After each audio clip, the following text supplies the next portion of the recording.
그 후에 유대인의 명절이 되어 예수께서 예루살렘에 올라가시니라. 예루살렘에 있는 양문 곁에 히브리 말로 베데스다라 하는 못이 있는데 거기 행각 5이 있고 그 안에 많은 병자, 맹인, 다리 저는 사람, 혈기 마른 사람들이 누워 물의 움직임을 기다리니 이는 천사가 가끔 못에 내려와 물을 움직이게 하는데 움직인 후에 먼저 들어가는 자는 어떤 병에 걸렸든지 낫게 됩니다. 거기 38해 된 병자가 있더라. 예수께서 그 누운 것을 보시고 병이 벌써 오래된 줄 아시고 네가 낫고자 하느냐? 주여, 물이 움직일 때에 나를 못에 넣어주는 사람이 없어. 내가 가는 동안에 다른 사람이 먼저 내려가나이다. 일어나 네 자리를 들고 걸어가라. 그 사람이 곧 나아서 자리를 들고 걸어가니라.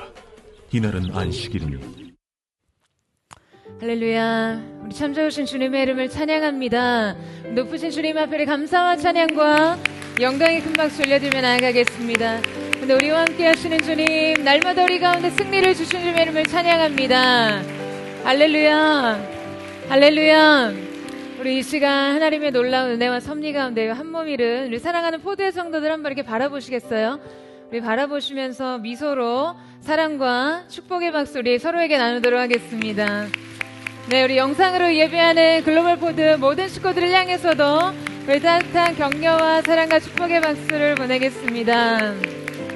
할렐루야. 할렐루야. 사랑하는 여러분, 성령 충만하십시오. 말씀 충만하십시오. 오늘 이 시간 우리가 함께 영적인 호흡을 나누기를 원하는데요. 여러분 한번 깊이 있게 호흡하면서 그 호흡을 통해 주님의 사랑을 우리의 영혼육에 깊이 받아들이고 그 사랑의 힘과 능력으로 우리 안에는 모든 연약함과 걱정과 근심과 두려움을 몰아내는 것이죠. 다시 한번 깊이 호흡하면서 그 보혈의 능력으로 우리의 교만과 악함과 모든 연약함, 육신의 질병을 끊어내는 것입니다. 오늘 우리가 함께 드리는 이 예배가요, 우리 인생의 새로운 절망에 대한 반전의 문이 되고 오늘 성령께서 주인 되시는 예배를 통해 우리의 영혼이 주님에 대한 부요를 얻게 되는 귀한 은혜가 있게 되기를 주님의 이름으로 축복합니다. 주님의 이름으로 축복합니다. 오늘 정말 무엇보다도 우리 하나님께서 은혜와 섭리 가운데 우리를 함께 예배할 수 있게 하신 그 은혜가 얼마나 큰지 모르겠습니다. 우리 한번 옆에 분 이렇게 바라보시면서 정말 믿음으로 선포해 주셨으면 좋겠는데요. 당신의 인생에 새 문이 열렸습니다. 이렇게 한번 축복해 주시죠.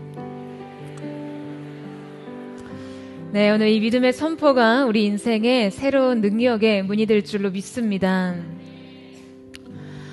프랑코 베라르디라는 이탈리아 철학자가 있습니다.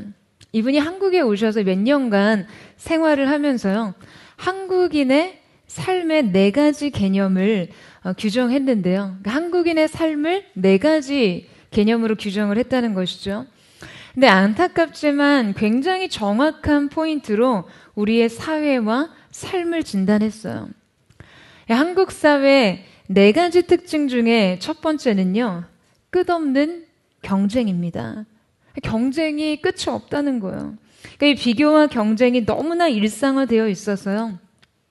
그래서 한국인들에게는 수치심 또한 내재화되어 있다라고 이야기를 합니다. 경쟁이 긍정적으로 효율성을 높여준다고도 하지만 사실 소수의 승자와 나머지의 패자만을 양산할 뿐 그 승자의 서클에 들어가지 못한 대다수의 사람들은요, 늘 자신이 부족하다는 수치심을 갖게 되는 것이죠. 두 번째는 극단적인 개인주의입니다. 개인주의는 현대 사회에서 한 유형이기 때문에 어느 정도는 자연스럽다라고 느낄 수도 있는데요.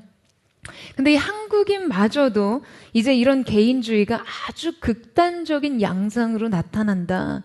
자기의 이익과 보신만을 추구하는 아주 이기적인 태도가 사회와 개인의 삶의 특징이 되어버렸습니다. 세 번째는 일상의 사막화입니다. 삶이 사막과 같다는 거예요. 메마르고 건조해서 어떤 기쁨이나 즐거움을 일상에서 찾아보기가 어렵다는 것이죠. 아마도 이탈리아 사람이기 때문에 아마 더 그렇게 느끼지 않았을까라는 생각이 드는데요. 이탈리아 사람들은 보통 굉장히 감수성이 풍부하고 표현력이 풍성하잖아요. 그러니까 행복의 본능을 그대로 표출하고 충족하며 사는 것이 일상의 기본 설정이에요. 그러니까 그런 사람들의 눈에 비친 우리의 삶이요, 사막 같아 보였다는 거죠.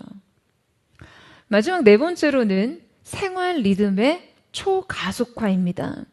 그러니까 이 가속이라는 단어, acceleration을 이렇게 약하다고 느꼈는지 그 앞에 하이퍼를 붙였어요. 하이퍼 acceleration, 초가속화라는 거예요.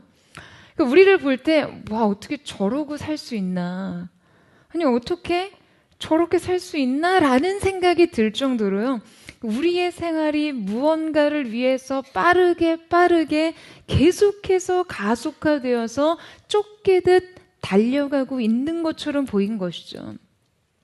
자, 그러면서 이 프랑크 베라르디가 이 한국 사회를 뭐라고 규정했냐라고 하면요, 한국은 가장 급진적이고 강력한 현대 허무주의에 순응해버린 나라라고 이야기합니다.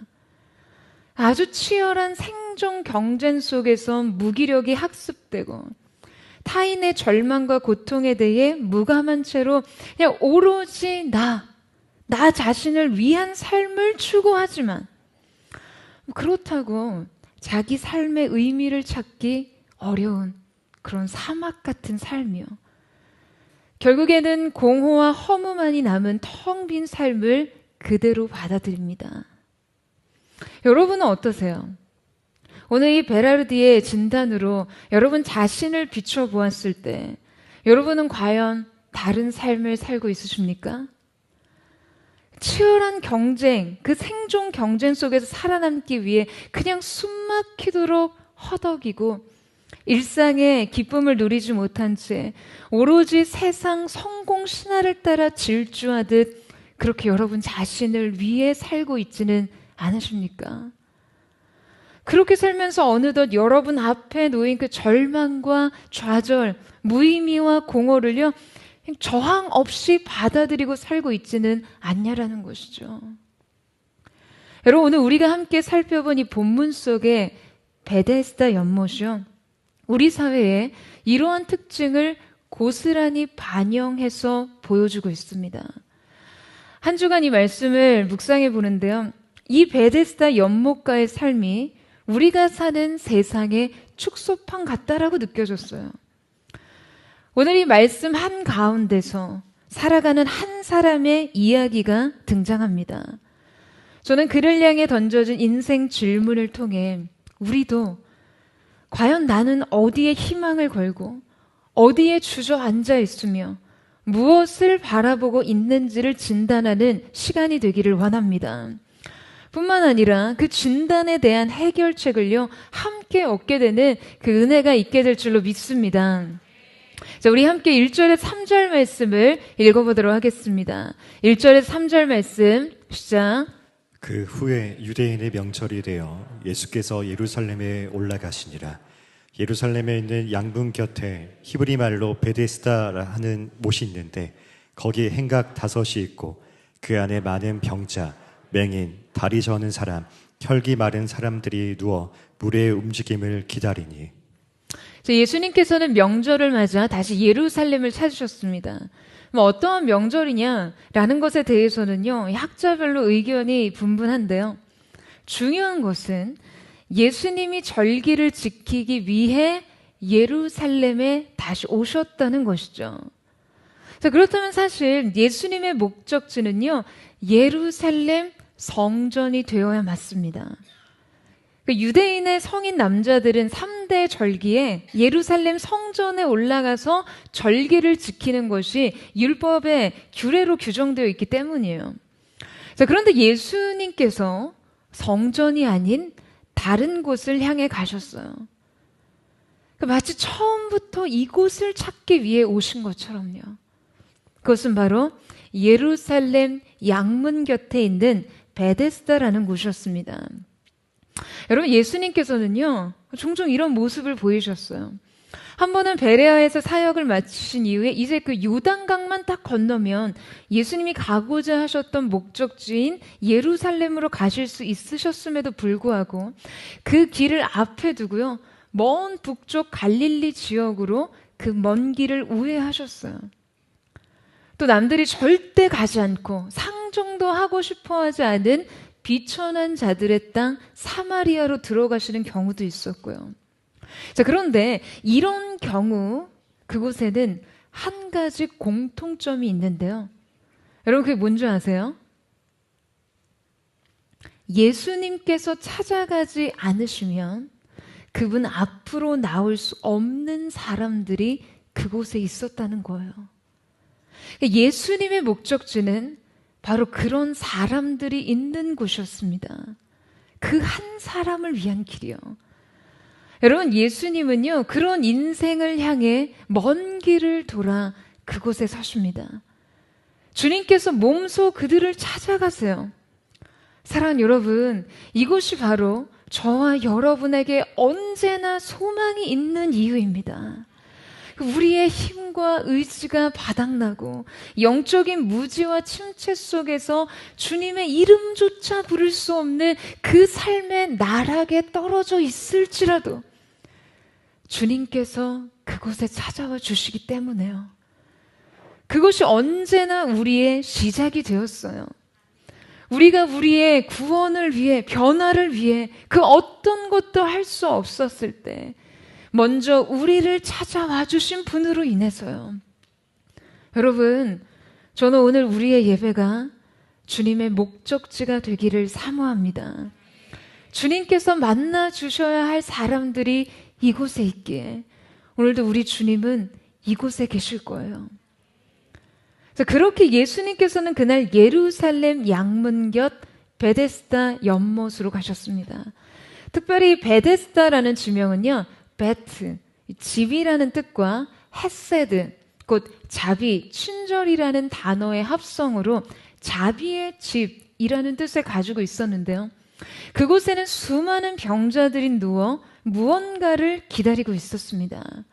바로 베데스다 연못에 전해 내려온 전설 때문이었어요. 자, 우리 4절 말씀 보시겠어요?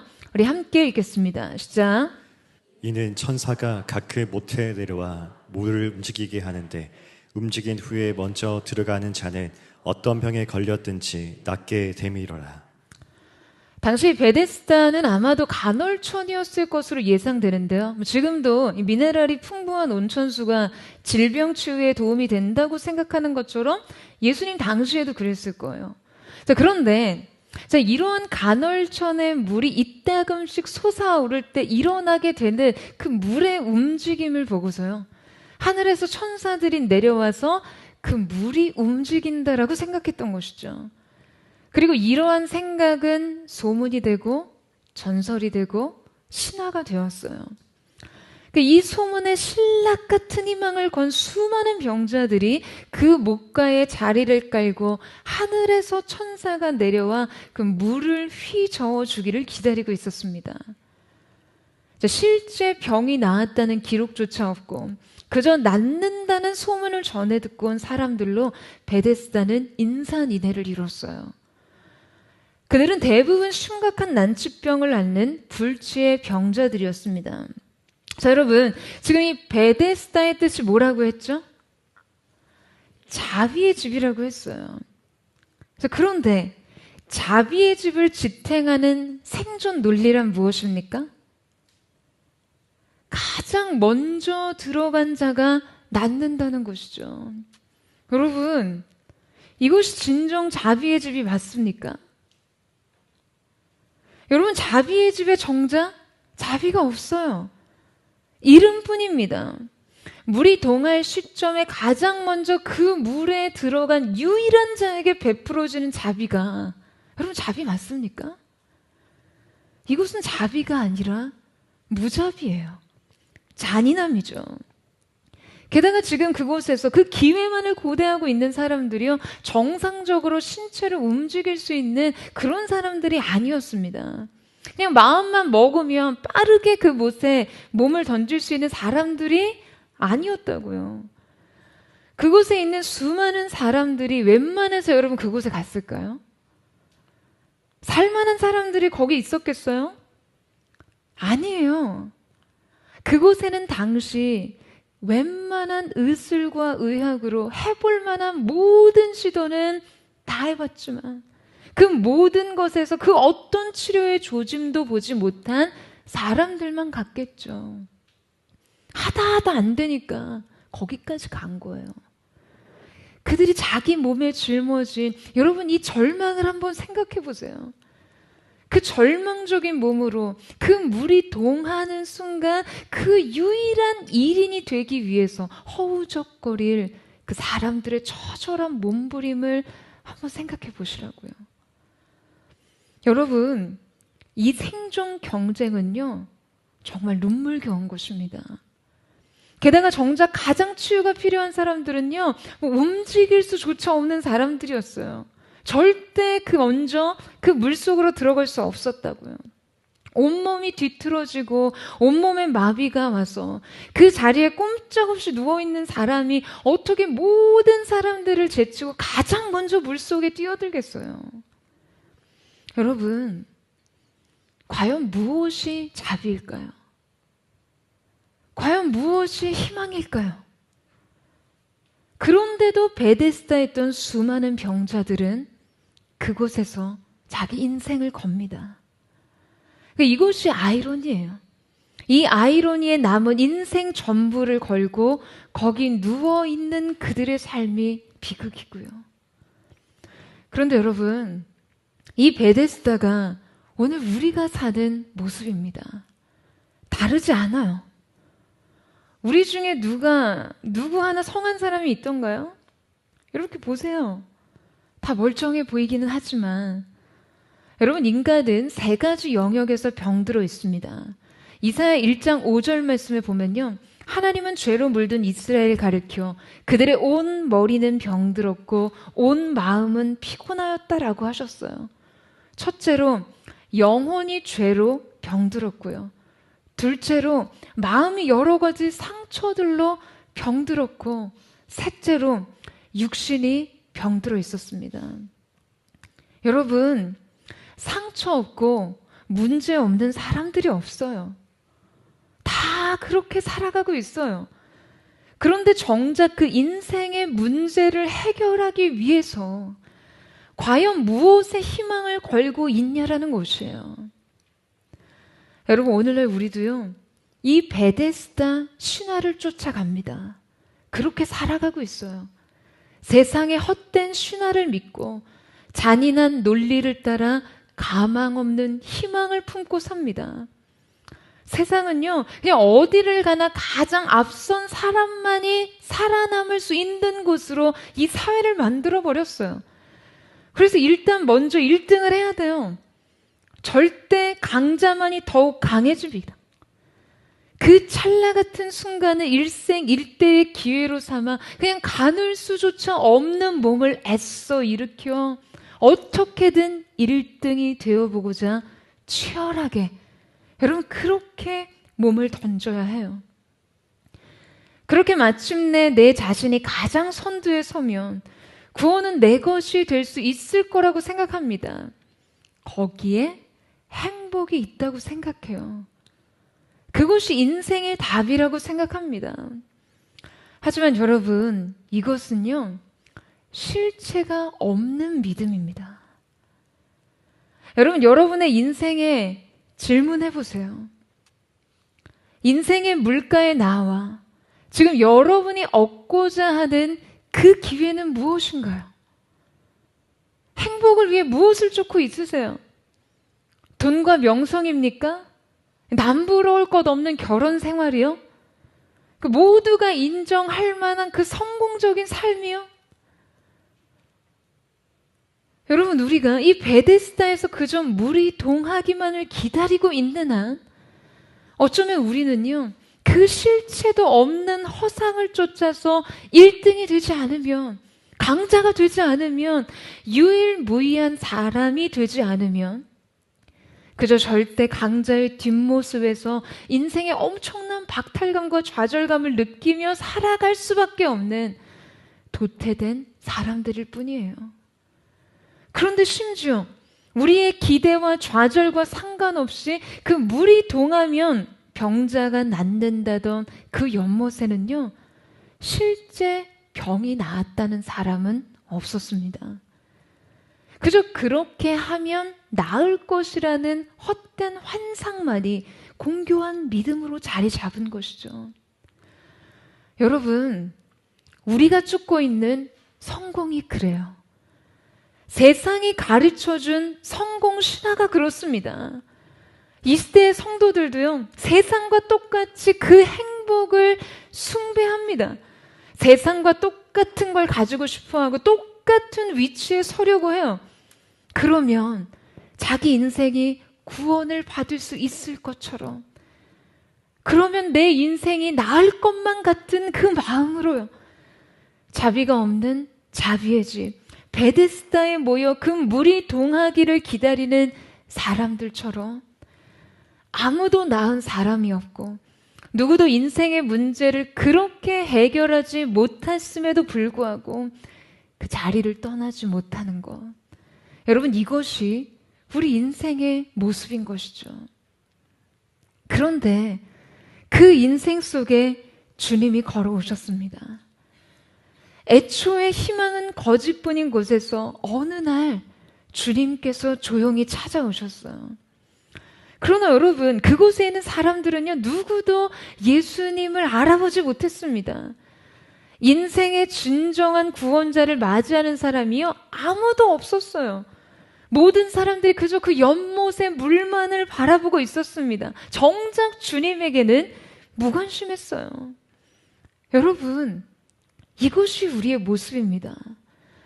죄로 병든 인생을 구원하시고자 다가오신 예수님을 알아보지 못한 채 헛된 기대 속에서 물가만을 바라보고 있는 그 인생 말이에요. 돈과 권력과 명성의 행복의 실체가 될 수 없음에도 그것을 쫓아가며 살아갑니다. 우리의 인생의 진정한 구원자 대신 오직 그것만을 바라보고 서 있다라는 것이죠. 여러분, 이때 예수님께서는요, 베데스다 연못가에 선 사람들 사이로 여러분 어디를 향해 가셨습니까? 그곳에 누워있는 수많은 병자들 중에 가장 가련한 한 사람 앞에 서셨어요. 자, 우리 5절 말씀 같이 한번 읽어볼까요? 5절 말씀을 같이 읽겠습니다. 시작. 거기 38해 된 병자가 있더라. 여러분, 그곳에 무려 38년 된 병자가 있었어요. 여러분, 38년을 병상에 있던 사람이었어요. 그러니까 예수님 당시의 평균 수명을 생각해 본다면요, 지금 그의 일생 전부를 그곳에 누워 있었다라고 해도 사실 과언이 아닙니다. 여러분, 이 중에 38이 채 안 된 청년들 많으시잖아요. 그렇죠? 내 나이 아직 38이 안 됐습니다. 이런 분 계세요? 여러분, 38년이라고 하면요, 사실상 한 사람의 생애가 다 지나간 곳이에요. 그의 인생의 날들이 이 질병과 함께 알아 누워 있었습니다. 그럼 과연 이 사람에게 아직도 소망이 남아 있었을까요?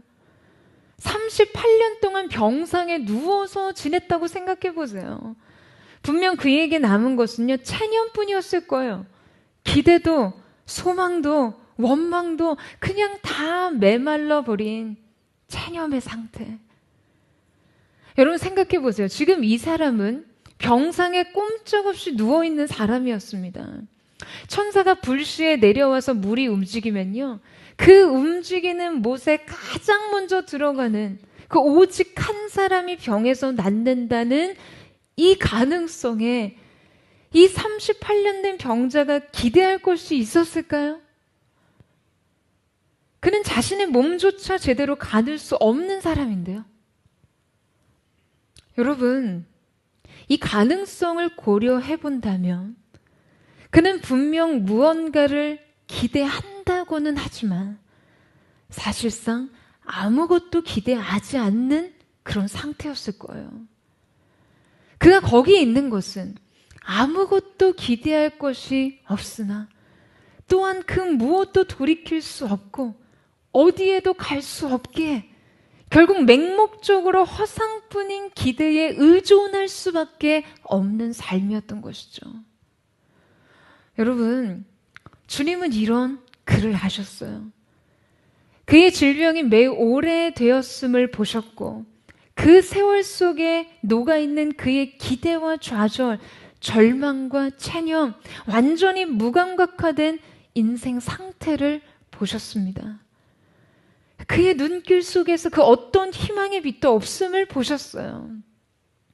여러분, 주님은 보십니다. 주님은 오늘 우리도 그렇게 바라보고 계세요.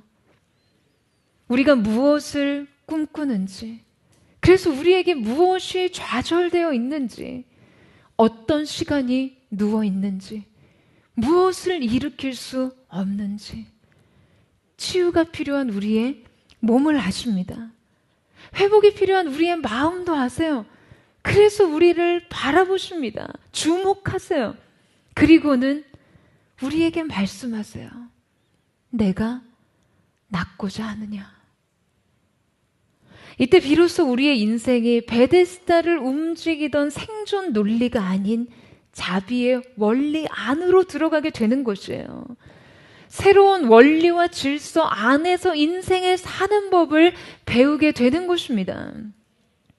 자, 여러분, 그런데 오늘 이 질문을요, 우리가 한번 생각해 봐야 돼요. 제가 지금까지 병원을 다녀왔지만 어느 의사에게서도 이러한 질문을 받아본 적이 없어요. 여러분, 의사는요, 치료를 할 뿐이지 병 자체를 고칠 수는 없습니다. 그렇죠? 그래서 우리에게 어디가 아프십니까? 라고 질문할 수는 있어요. 하지만 낫고 싶으십니까? 라고 묻지는 못합니다. 그러니까 이 질문은요, 어떠한 질병이라도 그 병을 낫게 할 수 있는 사람만이 할 수 있는 질문이죠. 자, 뿐만 아니라 이 질문은요, 이 질문의 의도가 굉장히 날카롭습니다. 여러분, 지금 내가 너무 아픈데, 38년째 아픈데요. 지금 여러분을 향해서 낫고자 합니까? 라고 누군가가 물어본다고 생각해 보세요. 그러면 여러분 중에 절반 이상은요, 지금 장난하나? 라고 반응하실 거예요. 왜냐하면 그건 너무나 당연한 것이기 때문이죠. 그런데, 자, 여러분, 그런데 왜 주님께서요, 굳이 이 당연한 질문을 건네신 것일까요? 여러분, 사람은요, 누구든지 계속되는 패배와 절망에 익숙해지다 보면 학습된 무기력이 생깁니다. 그러니까 학습된 무기력증 환자가 돼요. 그래서 어느 순간부터는 결코 승리에 대해서 생각하지 않습니다. 그러니까 패배를 최대한 자극 없이 받아들이는 편이 훨씬 나아요. 이것이 체념이에요. 그러니까 내 삶이 달라질 수 있는 일말의 기대를요, 애초에 제거합니다. 너무나 반복해서 이 기대가 좌절됐고 실망했기 때문에요. 이 기대를 그냥 없애는 거예요. 이게 방어 본능이에요. 실패는 나의 운명이에요. 포기는 합리적인 선택입니다. 그런데 이 당연한 예수님의 질문을 통해 한번 자신을 되돌아보게 되는 것이죠. 정말 낫고 싶은가? 내가 정말 변하고 싶나? 여러분, 어떠세요? 여러분, 변화를 원하세요? 낫기를 구하십니까? 여러분, 구원을 기대하십니까? 그렇다면 여러분, 오늘 예수님의 이 질문에 여러분은 뭐라고 대답하시겠어요? 네, 주님, 제가 낫기를 원합니다. 저를 고쳐주세요. 라고 대답하시겠죠? 아멘이세요? 여러분, 정말 그렇게 대답하실 거예요? 자, 그렇다면 여러분, 38년 된 이 병자의 대답을 한번 들어볼까요? 우리 7절 말씀을 같이 한번 읽어보겠습니다. 시작. 주여, 물이 움직일 때 나를 못해 넣어주는 사람이 없어 내가 가는 동안에 다른 사람이 먼저 내려가나이다. 라고 대답합니다.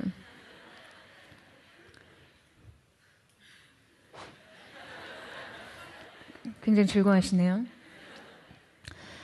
사실 여러분, 이 질문은요, 이렇게 거리를 두고 보면 예수님의 질문에 맥락에 맞지 않는 대답이라는 것을 알 수 있어요. 오늘 이 말씀을 나누면서 저는 꼭 한번 우리 안에서 짚고 가고 싶은 것이 있습니다. 그것은 바로 예수님의 이 당연한 질문과 우리의 이 마땅한 대답에 관한 것이에요. 여러분, 왜 주님은 이 당연한 질문을 건네셨고 왜 38년 된 병자는 이 마땅한 대답을 할 수 없었을까요? 지금 예수님께서 분명히 내가 낫고자 하느냐? 라고 물으셨습니다. 그러면 치유에 대한 소망과 의지가 있느냐? 라는 질문이셨어요. 그러면요, yes 또는 no 라고 하면 돼요. 네, 주님, 낫고 싶어요. 라고 하면 됩니다. 그런데 이 단순한 믿음과 갈망을 일으키기 위한 예수님의 질문을 지금 병자는 상당히 왜곡해서 받아들이고 있다는 것을 우리는 알 수 있어요. 병자는요, 그동안 물이 동하는 순간에 자신을 넣어줄 사람이 없었기 때문에 자신이 고침을 받지 못했다라고 이야기를 합니다. 자, 여러분, 우리 한번 예수님의 질문을 지우고요, 38년 된 병자의 대답만으로 예수님의 질문을 한번 재구성해 보자면 마치 예수님이 병자에게 이렇게 질문한 것 같습니다. 너는 왜 여태 그러고 살았니? 너 38년 동안 뭐 했어? 너 정말 낫고 싶었던 거 맞아? 주여, 물이 움직일 때 나를 못해 넣어주는 사람이 없어서 내가 가는 동안 다른 사람이 먼저 내려갔습니다. 자, 여러분 어떠세요? 이제야 38년 된 병자의 대답이 맥락에 맞는 것처럼 보이시죠?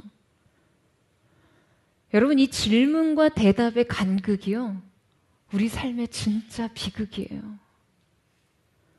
여러분, 38년 된 병자의 대답 속에는 자신의 질병에 대한 해명이 깔려 있습니다. 자신의 처지에 대한 애처로운 변명이 깔려 있어요. 그는요, 내가 낫고자 하느냐라는 주님의 이 단순한 질문을요, 38년 동안 자신의 상태에 대해 책망하고 추궁하는 질문으로 받아들였을 거예요.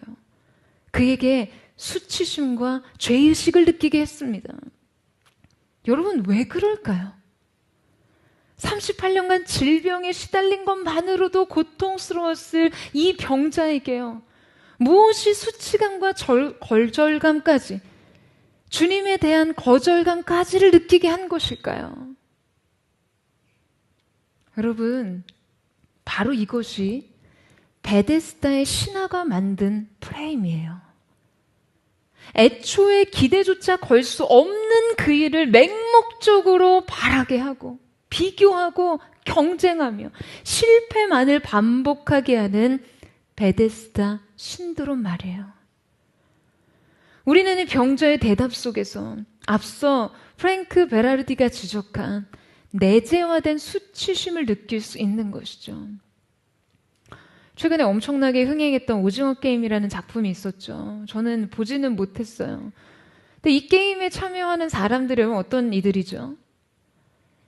삶에 어떤 기대와 희망도 걸지 못할 만큼 굉장히 비참한 실패에 빠진 사람들이었어요. 그래서 그 잔혹한 게임의 설정에 도박 같은 희망을 걸 수밖에는 없었던 거죠. 많은 사람들이 굉장히 잔인하다, 이 작품 보면서 와, 어떻게 이렇게 잔인한 게임 법칙이 있을 수 있을지라고 생각하지만, 여러분, 결국 그 작품이 하고자 하는 말은 그런 거 아닌가요? 이 오징어 게임이 극단적으로 과장을 했기는 했지만 우리 실제 삶이 이 게임의 설정보다 나을 것이 또한 무엇인가? 여러분, 베데스다 연못이 그래요. 성경에는 그곳에 앉아있는 사람들 중에 성한 사람이 하나도 없다라고 기록해요. 많은 병자들, 맹인들, 다리 저는 사람들, 혈기 마른 자라고 기록되어 있어요. 여러분, 그런 그들이 연못에 작은 물보라다도 칠 때마다 무슨 생각을 했을까요? 저곳에 가장 먼저 몸을 담그는 오직 그 한 사람이 되기 위해, 오직 자기 혼자만이 살아남기 위해 얼마나 주변을 경계했겠어요.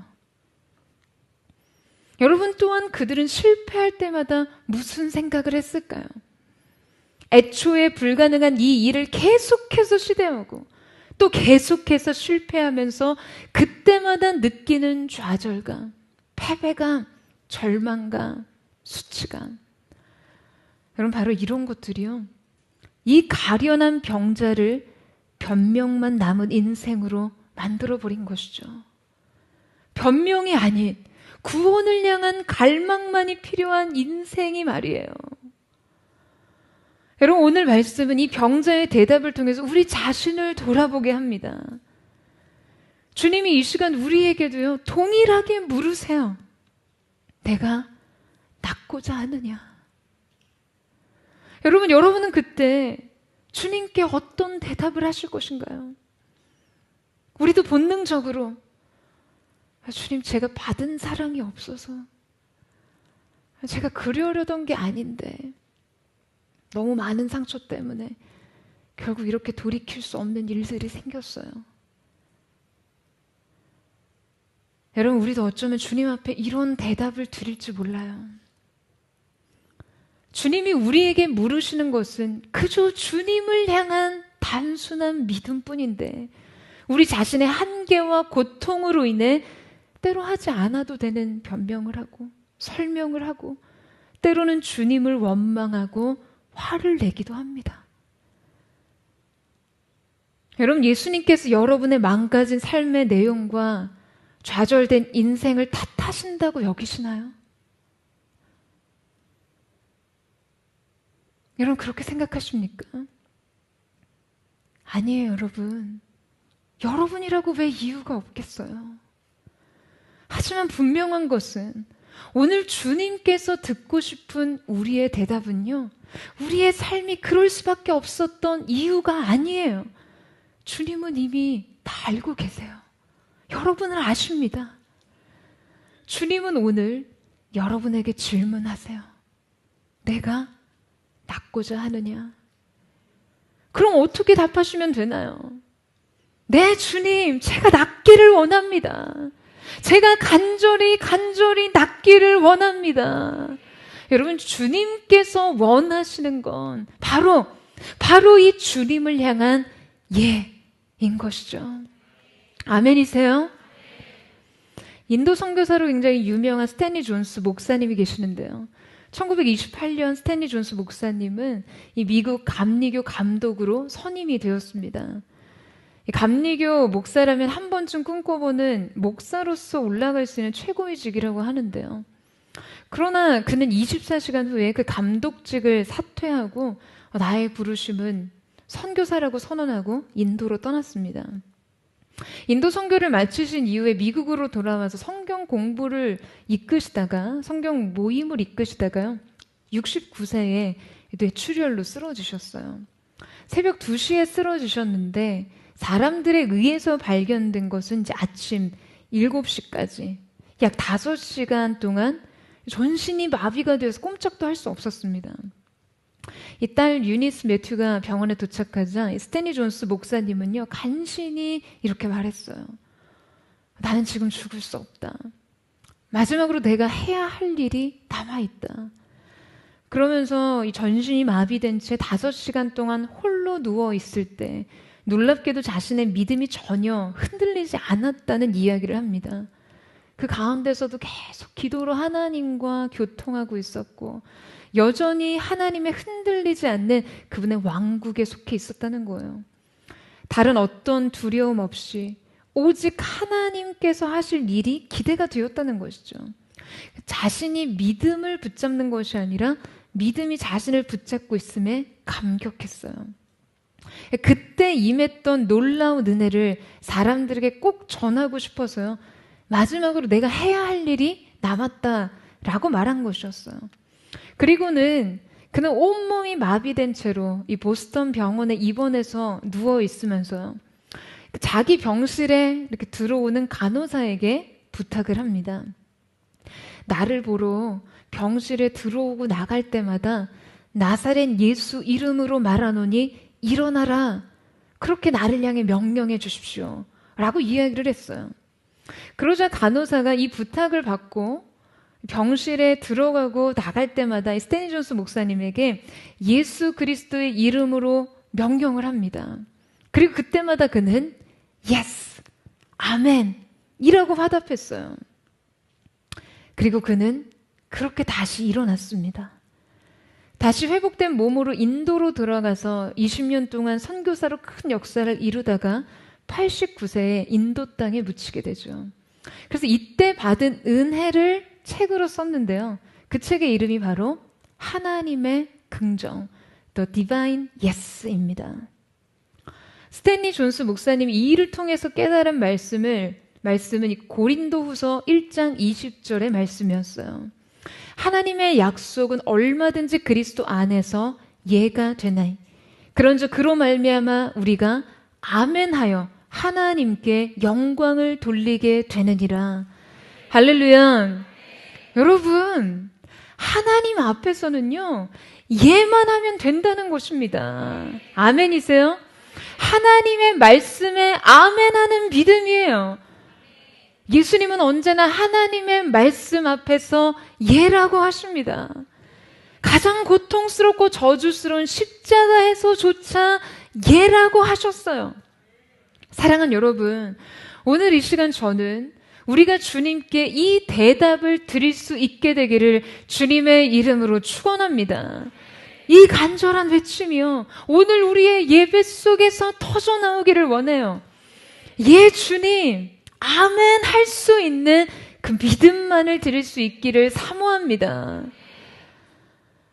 여러분, 비록 38년 된 이 병자는 수치심과 좌절감과 죄책감에 짓눌려 주님께 이 단순한 믿음조차 드릴 수 없었지만 주님께서 이런 변명뿐인 인생 가운데 찾아오셔서 말씀하십니다. 8절 말씀을요, 우리 한번 읽도록 하겠습니다. 시작. 예수께서 가라사대 일어나 내 자리를 들고 걸어가라. 여러분, 주님이 명령하십니다. 그런데 이 명령은요, 단계적으로 3가지 명령으로 이루어져 있어요. 일어나라, 내 자리를 들라, 그리고 걸어가라. 여러분, 우리가 주목해 볼 것이 예수님은 단지 병자의 몸만을 일으켜 세우라고 명령하신 것이 아니었어요. 그에게 자기 침상을 들어 올려 운반하라고 말씀하세요. 여러분, 병든 자의 침상은 어떤 것입니까? 여러분, 일반적으로 병자의 자리에서는요, 냄새가 납니다. 돌봄 없이 방치된 자들의 채취와 흔적이 묻어 있어요. 그곳엔 인생의 냄새가 납니다.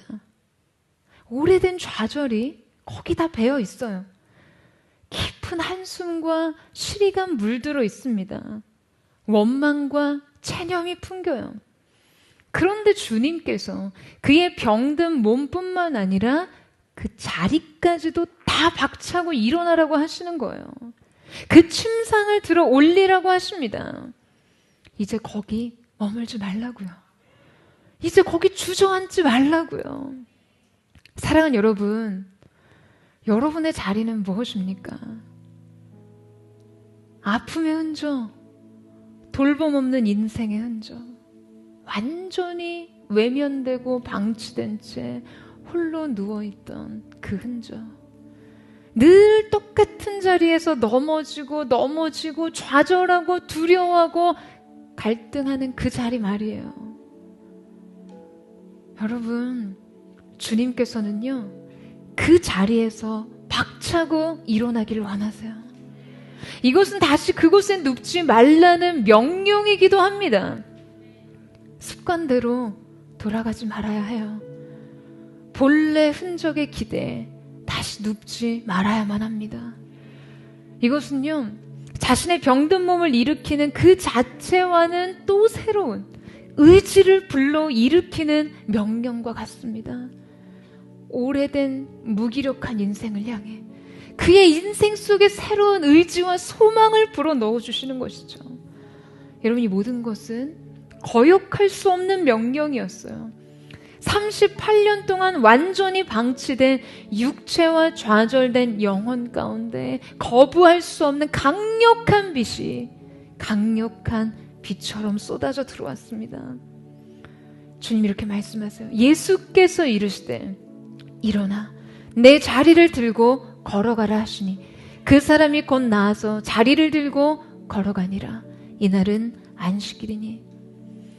여러분이 38년 된 병자는요, 어떤 희망을 걸어봐도 실패만이 반복될 수밖에 없는 삶의 생존 원리를 벗어나 주님의 자비가 지배하는 세계로 걸어 들어갑니다. 안타깝게도 많은 성도들이요, 은혜를 얻는 증거를 성공해서 확인하고 싶어 해요. 여전히 베데스다로 뛰어들려 합니다. 이 질주에서 그냥 예수님이 등 뒤에서 우리를 좀 밀어주시는 그런 존재이기를 원해요.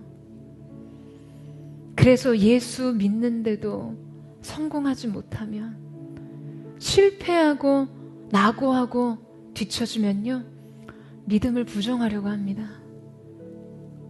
아니에요, 여러분. 여러분 기억하세요. 우리에게 필요한 것은요, 생존이 아니라 자비예요. 성공이 아니라 은혜입니다. 여러분 이 사실을 믿으세요? 여러분 이제 이 자비에 예하세요. 이제 그 은혜에 아멘 하십시오.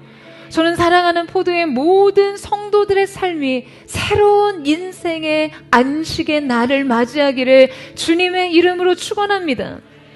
오래된 절망의 자리, 질병의 자리, 실패의 자리를 딛고 일어나 모든 연약한 한계와 외로움의 자리를 딛고 일어나세요, 여러분. 그리고 계속해서 그 은혜와 자비 안에서 걸어가는, 주님께서 계속해서 걸어가라 말씀하셨듯 단회적인 한 번의 사건이 아닌 여러분의 평생의 삶이 이 은혜와 자비 안에서 계속해서 걸어가는 거룩한 은혜가 있게 되기를 주님의 이름으로 축원합니다.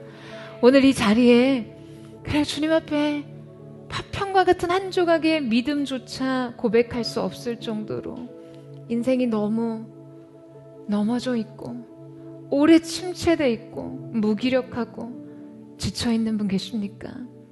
여러분, 오늘 주님이 이 가운데 계세요. 그리고 여러분의 인생을 향해 말씀하실 것입니다.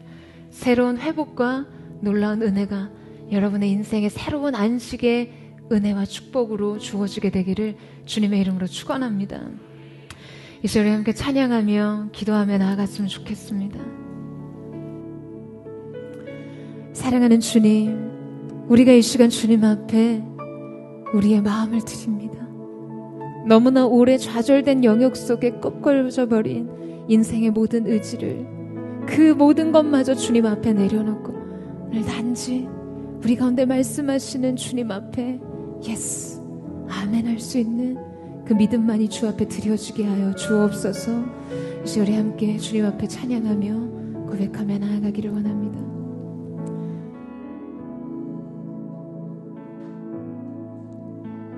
소망 없는 내 삶에 새 생명 허락하신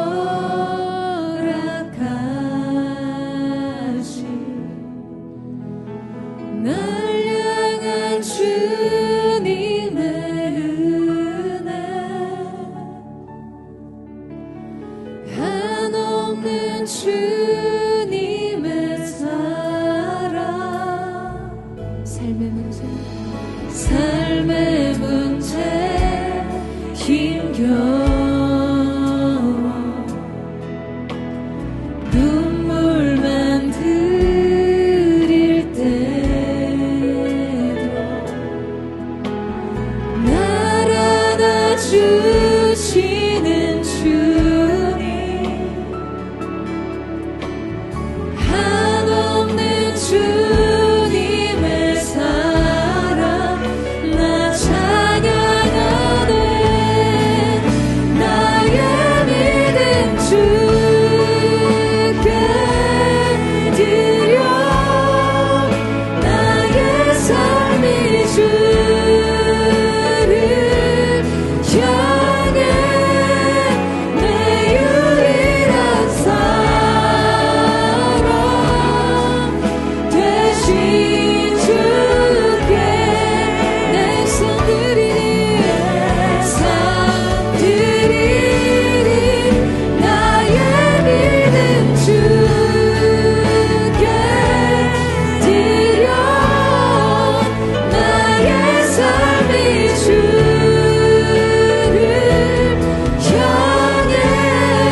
다시 한번 고백하며 나아갑니다. 소망 없는 내 삶을, 소망 없는 내 삶을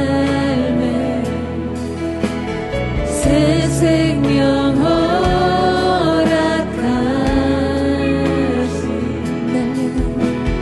날 향한 주님의 은혜, 놀라운 주님의 사랑, 삶의 문제 힘겨워 눈물만 흘릴 때고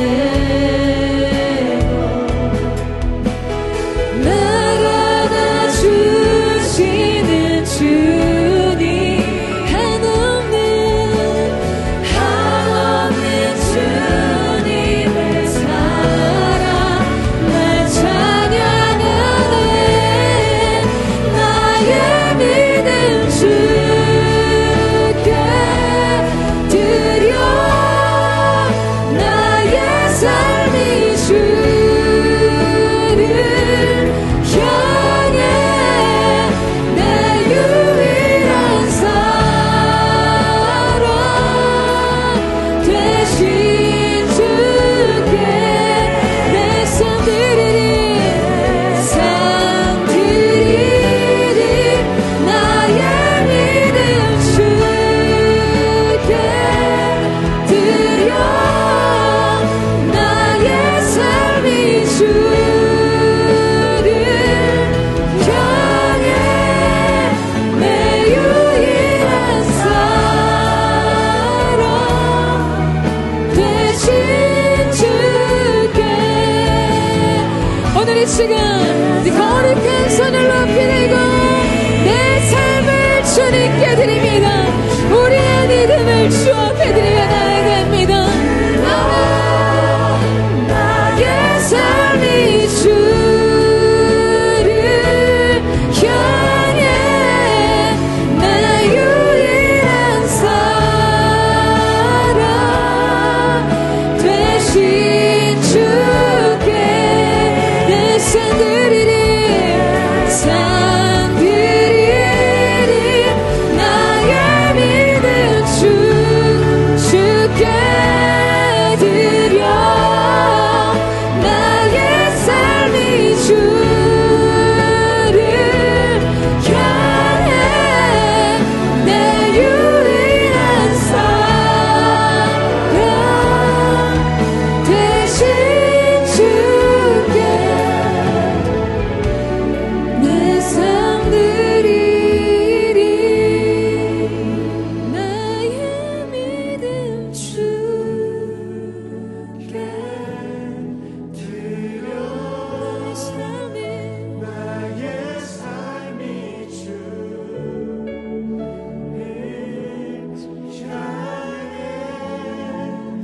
내 유일한 사랑 되신 주께. 주님, 우리의 삶을 주님께 드립니다. 내 삶 드리리, 나의 믿음 주께 드려, 나의 삶이 주를 향해 내 유일한 사랑 되신 주께 내 삶 드리리. 사랑하는 여러분은 오늘 여러분의 인생의 물가에 나와 무엇을 구하고 있으십니까? 여러분 인생의 희망을 과연 무엇에 걸고 있으세요? 돈입니까? 명예입니까? 여러분, 무엇을 쫓아 숨을 헐떡이듯 그렇게 그것을 붙잡기 위해 달려가고 있으십니까? 사랑하는 여러분, 오늘 여러분의 인생 가운데 여러분의 인생의 고통의 중함을 보시고 무엇 때문에 그토록 좌절되었는지를 여러분의 지난 시간을 보신 그 주님께서 여러분 가까이 와 계십니다.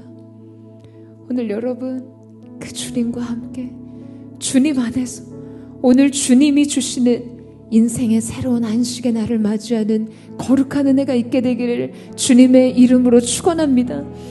아무도 고침을 받았다는 기록조차 남아있지 않는 그 생존의 치열한 경쟁의 원리 속에서 여러분 그 행복을 찾으면 그 권력을 손에 쥐면 그 재정이 여러분의 인생 가운데 있으면 문제가 해결될 거라고 누가 이야기하던가요?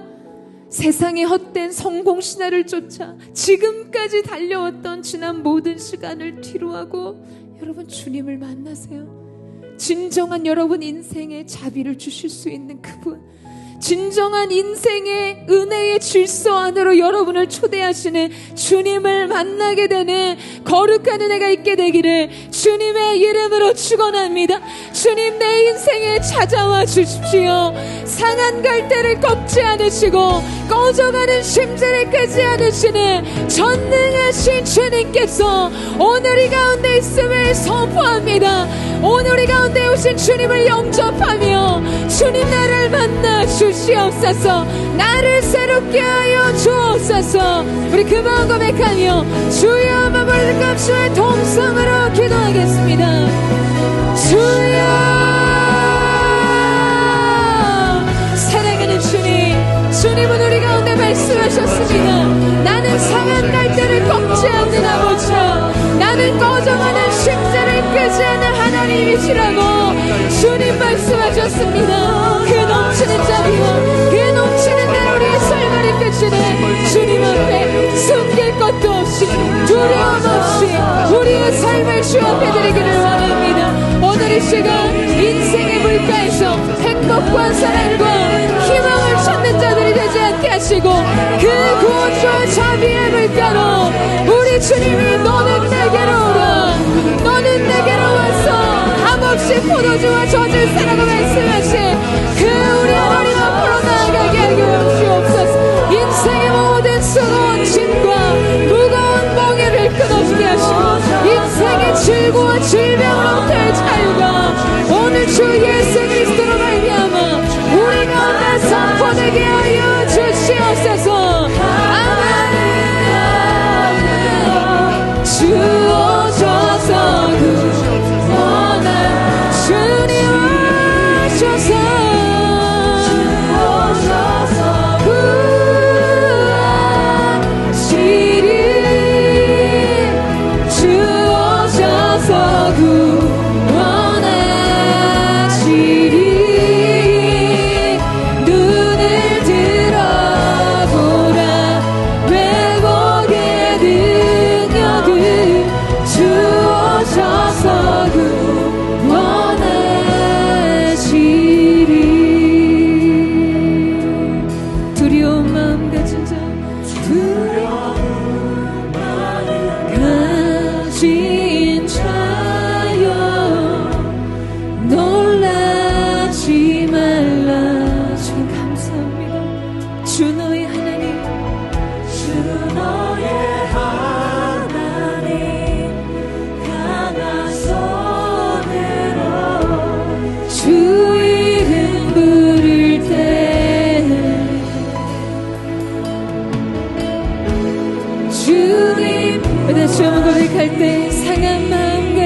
주님을 영접하시죠.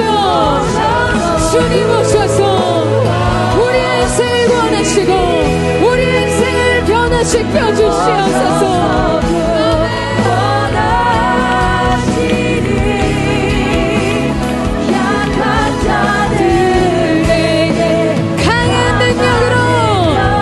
주님 오셔서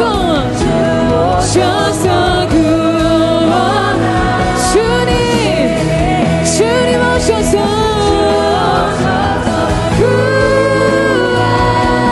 구하시리 주 오셔서 구원하시리 눈을 들어보라 배고 눈을 들어보라 여러분 눈을 들어 주님을 보세요. 들어보라 회복의 능력을 주셔서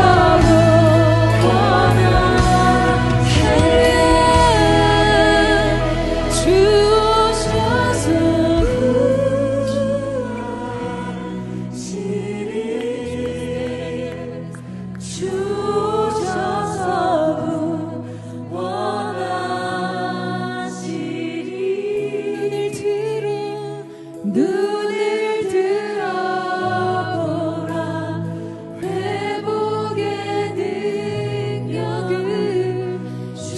주셔서 구원하시리.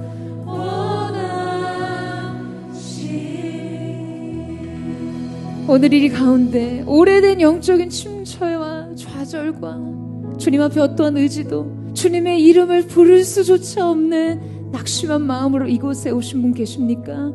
여러분, 주님이 여러분 곁에 계세요. 주님 앞으로 나올 수조차 없는 인생을 위해 주님이 오늘 이 가운데 우리를 찾아오셨습니다.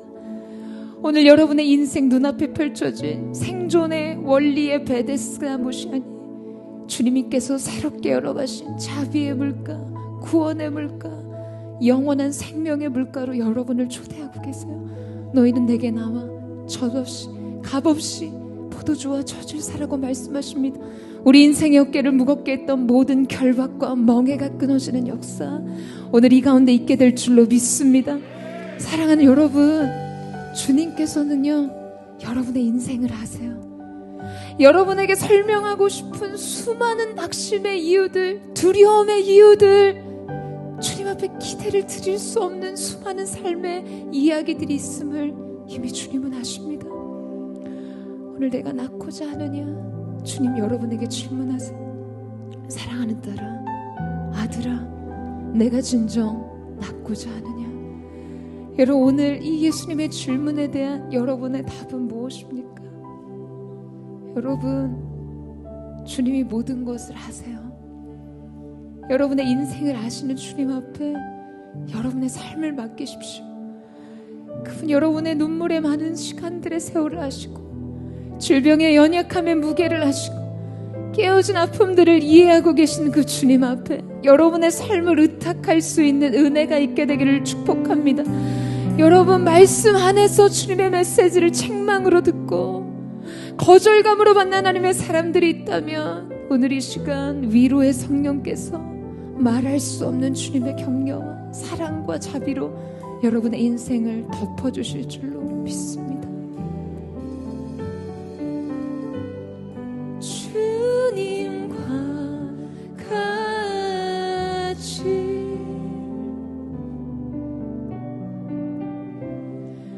내 마음 만지는 분은 없네.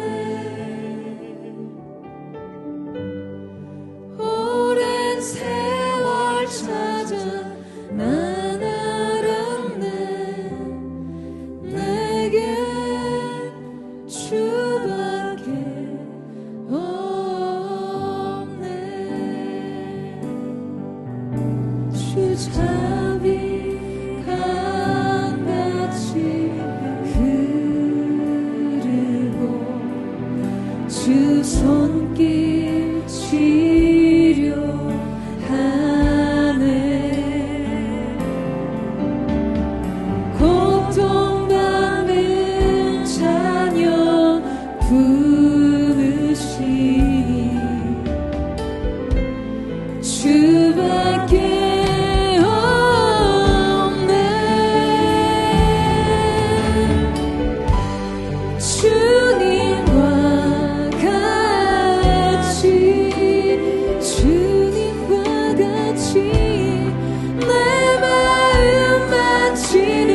되시는 주님, 구원의 생명의 강이 되신 주님을 찬양하며 나아갑니다. 아멘. 고통받는 자녀를 품으시는 아버지, 난 내 자녀 품으시, 내겐 주밖에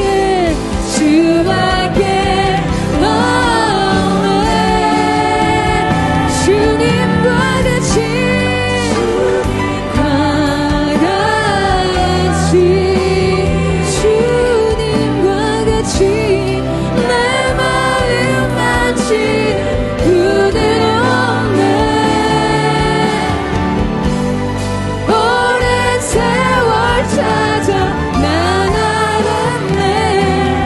내게 주밖에 오랜 세월 찾아 난 알았네. 오랜 세월 찾아 난 알았네. 내게 주밖에 없네. 할렐루야.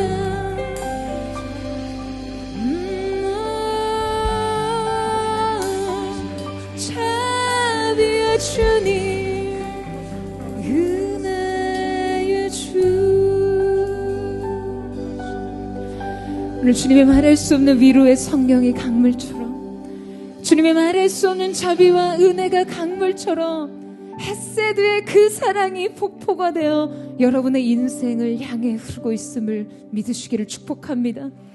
사랑하는 여러분, 오늘 이 시간 전능하신 하나님, 우리의 창조자, 우리의 구원자, 우리의 치료자가 되시는 주님께서 여러분의 인생을 향해 질문하십니다. 그토록 세상을 향해 목매며 그토록 이것을 얻는다면, 내가 이것을 붙잡을 수만 있다면, 내가 이것을 이룰 수만 있다면 내 인생의 문제, 나의 삶은 나을 수 있을 거라고 여겼던 그 베데스다 연못을 향해서요, 우리 주님께서 여러분을 향해 묻으십니다. 내가 낫고자 하느냐? 진정 이 나음을 주실 수 있는 그 자비의 주님께서 여러분에게 질문하세요. 진정 여러분의 인생에 새로운 삶을 주실 수 있는 분께서 여러분의 인생을 향해 질문하십니다. 오늘 여러분의 대답은 무엇입니까? 오늘 사랑하는 보드의 성도들의 대답이 예 주님, 아멘 주님, 내가 낫기를 원합니다. 주님으로부터 오는 새로운 생명의 사건, 주님으로부터 오는 새로운 소망의 능력, 예수 이름의 능력으로 일어나 걷기를 원하나이다. 오늘 이것이 우리의 대답이 되기를 원합니다. 여러분 아멘이십니까? 우리 전심으로 주님을 향해 예 주님, 아멘하는 믿음으로 나의 삶을 드립니다. 우리 그 마음 고백하며 주여 세 번의 증언심을 동성으로 기도하겠습니다. 주여, 주여, 주여. 사랑하는 주님, 존귀하신 주 예수 그리스도의 이름의 능력으로 오늘 주님 앞에 나와 예 주님, 아멘하는 믿음으로 주 앞에 구하는 하나님의 사람들의 인생에 주님 주시는 구원의 강이 흐르는 예수님의 이름으로 선포합니다. 모든 육신의 질병과 상한 심령이 치유되게 하시고 죄에 묶여 하시는 많은 모든 영혼 가운데 진정한 자유를 주시는 주님의 놀라우신 역사가 나타나게 하여 주시옵소서. 새로운 삶이 너에게 있을지어다. 일어나 내 자리를 들고 걸으라. 오늘 주님의 말씀이 선포되었습니다. 할렐루야. 예수 이름 높이세 능력의 그 이름, 우리의 삶을 향해 선포하시는 그 주님의 놀라우신 이름이야마 오늘 이 시간 모든 성도들이 주님 앞에 우리의 삶에 대해 다른 변명과 다른 인생의 설명을 주 앞에 드리지 않고 오직 주님이 찾으시는 아멘하는 힘이든 우리 인생의 갈망과 의지를 이끄시는 그 주님과 함께 일어서게 하여 주옵소서. 이름 앞에 나오는 자 복이 있도다.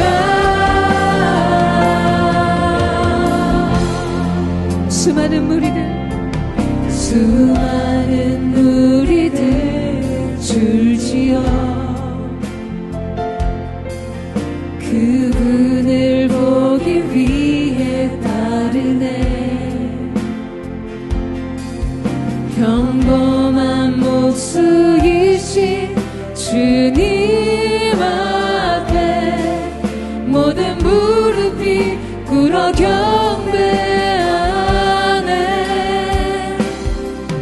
모든 문제들 하나하나 죽음까지도 힘을 잃고 죽음까지도 힘을 잃고 생명의 근원 생명의 근원 대신 예수 이름 모든 권세들이 굴복하며 예수 이름을 높여 찬양합니다. 할렐루야. 예수 이름 높이세 능력의 그 이름 예수 이름 높이세 구원의 그 이름 예수 이름을 부르는 자 예수 이름을 믿는 자 예수 이름 앞에 나오는 자 복이 있도다. 우리 함께 고백하며 나아갑니다. 나의 계획이 실패하고 나의 계획이 실패하고 우리의 인생의 소망이 끊어질 때 나의 소망이 끊어질 때 삶의 주관자 되신 그분 앞에 나의 무릎을 꿇어 경배하네. 나의 삶을 그분께 맡길 때 오늘 비로소 우리의 인생의 주님 되신 평안과 자유가 있음을 선포합니다. 비로소 나의 마음 평안해 구원의 반석 되신 예수의 이름 소리 높여 전심으로 우리가 주님을 찬양합니다. 할렐루야. 예수 이름 높이세 예수 이름 높이세 능력의 그 이름 예수 이름 높이세 구원의 그 이름 예수 이름을 부르는 자 예수 이름을 믿는 자 예수 이름 앞에 나오는 자 복이 있도다. 할렐루야. 오늘 주 예수 그리스도로 말미암아 우리 인생의 새로운 생명과 평안과 자유의 문이 열렸음을 예수님의 이름으로 선포합니다. 여러분 우리가 마지막으로 선포하며 기도하며 나아갈 때 선포하겠습니다. 여러분 예수님께서 우리 인생을 향해 동의를 구하지 않으셨어요. 일어나라 너의 침상을 들어라 계속해서 걸어가라고 하십니다. 여러분 오늘 이것을 여러분의 인생의 개인적인 주님의 레마의 음성으로 듣게 되기를 주님의 이름으로 축복합니다. 오늘 여러분의 현재와 여러분의 미래를 향해 선포하세요. 내 영혼아 일어날지어다 너의 자리를 들지어다 계속해서 걸어갈지어다. 우리 마지막으로 주님의 권위 있는 말씀을 선포하며 기도하며 나아가겠습니다. 주여 오늘 사랑하는 모두의 성도들이 믿음으로 자신의 인생을 향해 새 믿음을 들며 선포합니다. 사랑하는 자여 일어나라 일어나는 자리를 들어라 그냥 머물지 말라 계속해서 걸어가라 하시니 오늘 새 믿음으로 우리 주님 앞에 우리의 삶을 드리며 나아갑니다.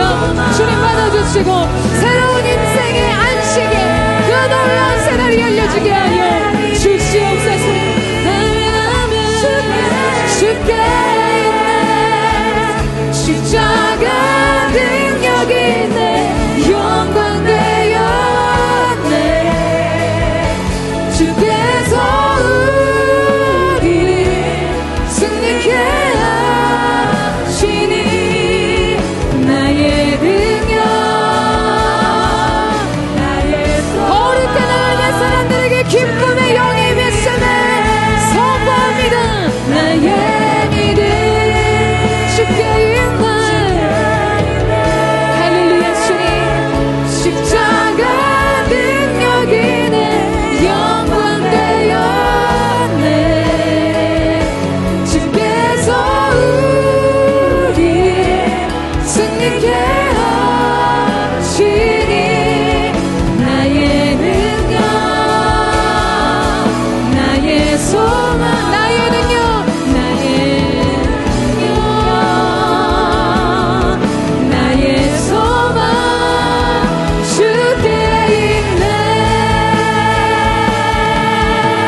선포합니다.